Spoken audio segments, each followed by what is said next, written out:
صحیح بخاری حدیث نمبر 60 پر 3۔ حدیث نمبر 60 پر 3۔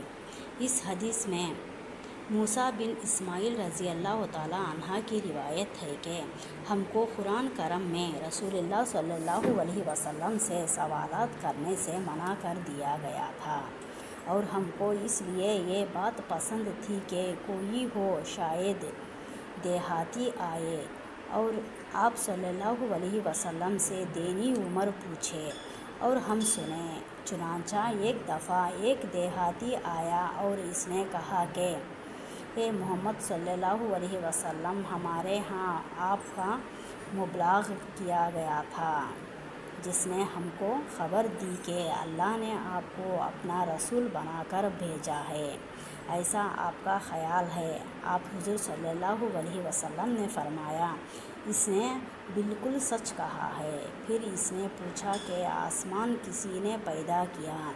آپ صلی اللہ علیہ وسلم نے فرمایا کہ اللہ عز و جل نے۔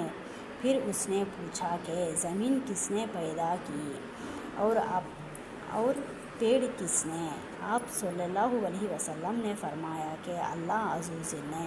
پھر اس نے پوچھا کہ ان میں نفع دینے والی چیز کس نے پیدا کی ہے؟ آپ حضور صلی اللہ علیہ وسلم نے فرمایا اللہ عز و جل نے۔ پھر اس نے کہا کہ پس اس ذات کی قسم دے کر آپ سے پوچھتا ہوں جس نے زمین و آسمان اور پہاڑوں کو پیدا کیا اور اس میں منافع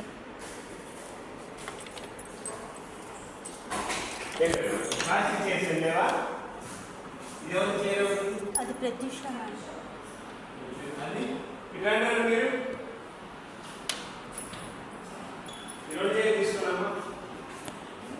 ذات کی جس نے آپ کو حق کے ساتھ مبعوث فرمایا، میں ان باتوں پر کچھ زیادہ کروں گا نہ کم کروں گا، بلکہ انہی کے مطابق اپنی زندگی گزاروں گا۔ آپ صلی اللہ علیہ وسلم نے فرمایا، اگر اس نے اپنی بات کو سچ کر دکھایا تو وہ ضرور جنت میں داخل ہو جائے گا۔ اس حدیث میں ہمارے حضور صلی اللہ علیہ وسلم کو ایک دیہاتی نے کچھ سوال پوچھا ہے کہ آپ کو اللہ نے آپ کو رسول بنا کر بھیجا اور آپ اس حدیث میں ہمارے حضور صلی اللہ علیہ وسلم کو ایک دیہاتی نے کچھ سوال پوچھا ہے کہ کیا آپ کو اللہ تعالیٰ نے سچا رسول بنا کر بھیجا اور اس دنیا میں جو پہاڑ جھاڑ آسمان یہ سب کو اللہ تعالیٰ ہی نے بنایا؟ اس بات کو ہمارے حضور صلی اللہ علیہ وسلم نے ہاں یہ سچ ہے کہہ کر جواب دیا۔ پھر اس دیہاتی نے کہا، کیا اللہ تعالیٰ نے ہم پر 5 وقت کی نماز، زکوٰۃ اور حج کو فرض کر دیا کیا؟ اس بات کو بھی ہمارے حضور صلی اللہ علیہ وسلم نے فرمائے، ہاں یہ صحیح ہے۔